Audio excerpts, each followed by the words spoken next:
अच्छा, बच्चों का एक सवाल होता है कि सीएसएस पास करने के लिए कोई आसान सा तरीका बता दो और कोई ऐसी ट्रिक बता दो कि हम सीएसएस आसानी से क्लियर कर लें।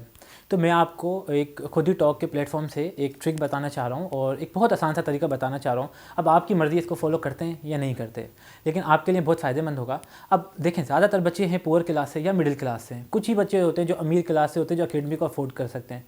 असल मसला यही है कि सर हम अफोर्ड नहीं कर सकते, पैसे का मसला है इसलिए हम नहीं कर रहे। तो मैं आपको बगैर पैसों का मसले का हल बता रहा हूँ यहाँ पर। आप सबके पास एक मोबाइल है, सबके पास मोबाइल होता है तकरीबन, नहीं तो चाहो तो 5,000 का भी चला हुआ टच मोबाइल मिल जाता है।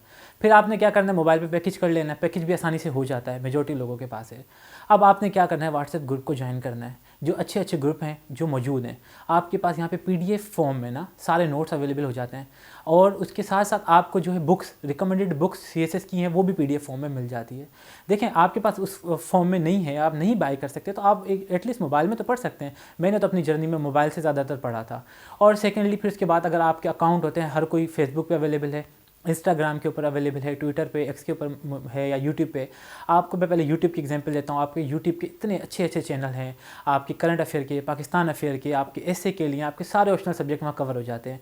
आप अल जज़ीरा पे स्टार्ट ईयर को सुन सकते हैं, या पाकिस्तान अफेयर के लिए देखो सुनो जानो को देख सकते हैं, या CNN है, BBC है, सारे चैनल मैं कह रहा हूँ हैं, अनलिमिटेड है। मैं नाम भी लूँ ना तो बहुत ज़्यादा हो जाएंगे वो।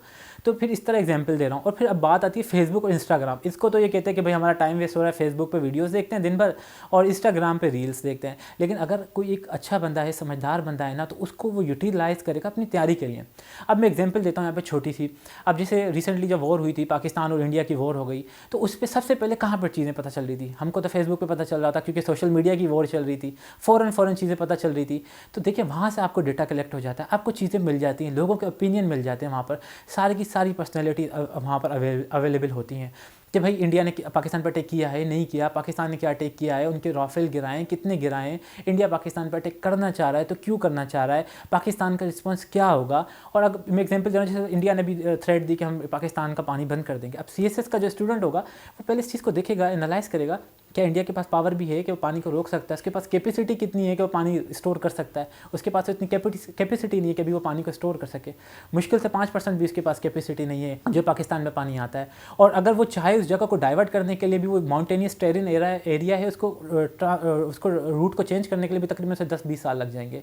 तो पाकिस्तान के पास एटलीस्ट इतना टाइम है कि वहाँ हम अपने यहाँ पर डैम्स वगैरह बना सकते हैं, स्मॉल या मीडियम साइज डैम बना लें, या फिर हम रेन वाटर हार्वेस्टिंग टेक्निक को यूज़ कर लें। अब ये सारे मॉडल्स वगैरह चीज़ें कहाँ से मिलती हैं?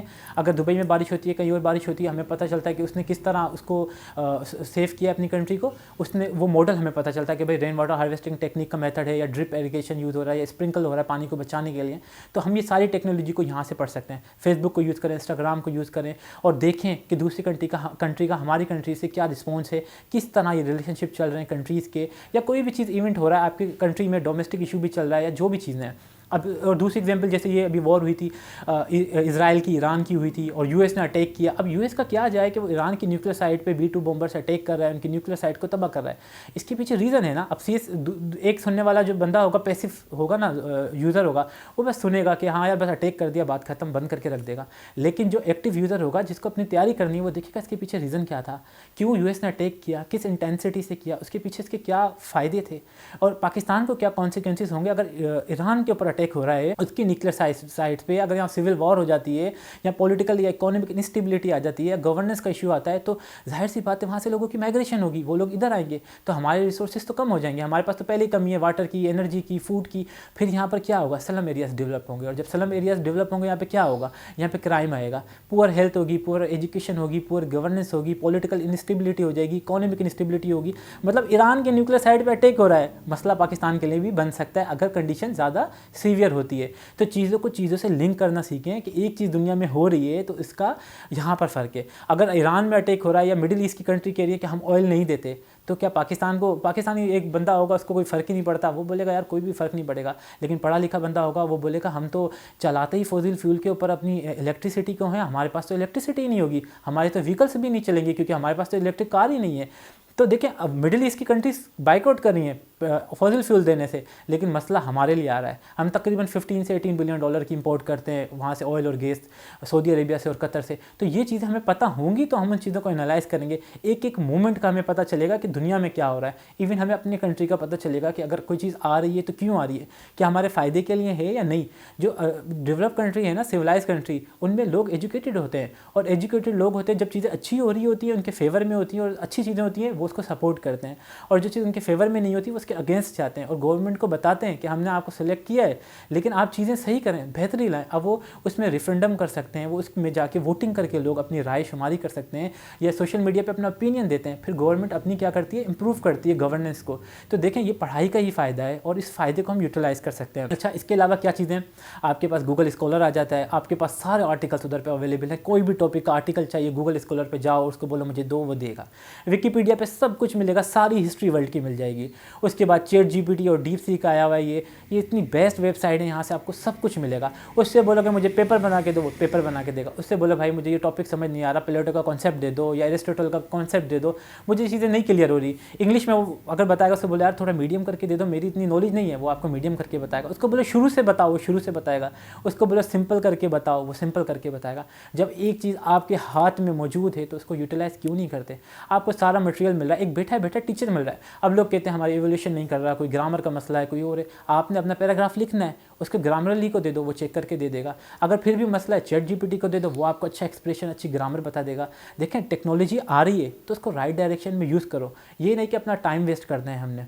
और यूट्यूब पे भी मैंने बताया, जर्नलिस्ट इतने सारे मौजूद हैं, आपके सारे सब्जेक्ट्स कवर हैं। कोई भी एग्जाम का ले लो, आपको सारे सब्जेक्ट्स मिल जाएंगे, सारी बुक्स मिल जाएंगी, सारे नोट्स मिल जाएंगे। जब ये सारी चीज़ें फ्री ऑफ कॉस्ट हैं तो फिर किस चीज़ का बहाना कि हम गरीब हैं या मिडिल क्लास फैमिली से हैं, नहीं कर सकते। मेहनत आप कर सकते हैं, चीज़ें अवेलेबल हैं। टेक्नोलॉजी ने जहाँ नुकसान दिया है तो साथ में फ़ायदा भी दिया है, तो आप फ़ायदा लो ना। आपको लाजमी तो नहीं कि आप नुकसान लो और टाइम वेस्ट करो।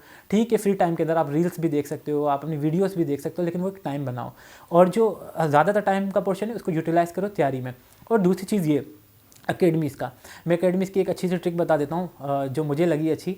आपने क्या करना है, कोई भी आपकी अकेडमी है ना, वो हर महीने एक नया सेशन स्टार्ट करती है।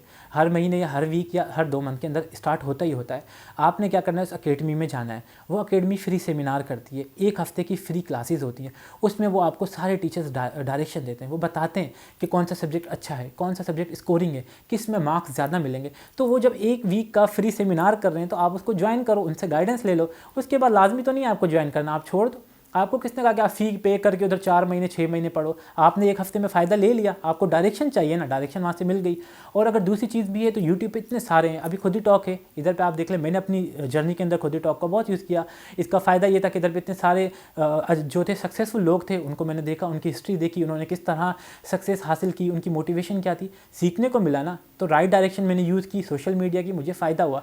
ये फ्री ऑफ कॉस्ट चीज़ें हैं जो आपको यूटिलाइज़ करनी है। हमारी असल में साइकी ये है कि जो चीज़ें फ्री में मिलती हैं हम उनकी कदर नहीं करते, जो चीज़ पैसे में मिलती है और वो भले बुरी हो हम उसकी कदर करते हैं। यही मसला है। तो यही मेरी तरफ से ट्रिक थी स्टूडेंट्स के लिए, इसको यूटिलाइज़ करें अपनी CSS जर्नी के अंदर, आपको बहुत ज़्यादा फ़ायदा होगा।